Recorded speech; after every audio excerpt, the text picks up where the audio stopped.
அண்ணே ஆ என் சித்தப்பா பையன் வரான். நான் டீ போட பார்த்தா சொந்தக்காரம்னா அசிங்கமாக பேசுவான். எனக்கு பதிலாக இந்த ஓட்டை மட்டும் போடுறீங்களாண்ணா? உன் வேலை என்ன? டீ போடுறது தானே, போய் போடுறா.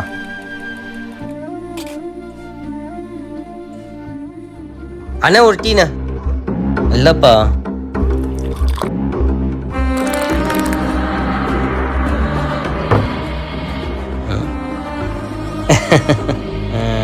அப்பா பெரியப்பா பையன் வாழ்க்கையில் முன்னேறுவேன்னு சொல்லி சுற்றி தெரிஞ்சான்ல, இப்போ என்ன பண்ணிட்டு இருக்கான் தெரியுமா?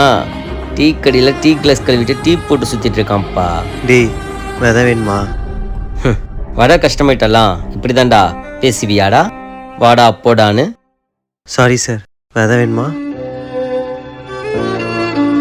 டேய் இங்க வா. அண்ணா யார் என்ன பேசினா என்னடா? நானும் 17 வயசில் டீ கடைக்கு வேலைக்கு வரும்போது என்ன இப்படி தான் அசிங்கப்படுத்தினாங்க. ஆனால் இப்போ 4 கடைக்கு ஓனர். செய்கிற தொழில் என்னைக்கு அசிங்கமாக பார்க்காத, செய்கிற தொழிலை தெய்வமாக பாரு. அது உன்னை வேற இடத்துக்கு கொண்டு போய் விடும். போ.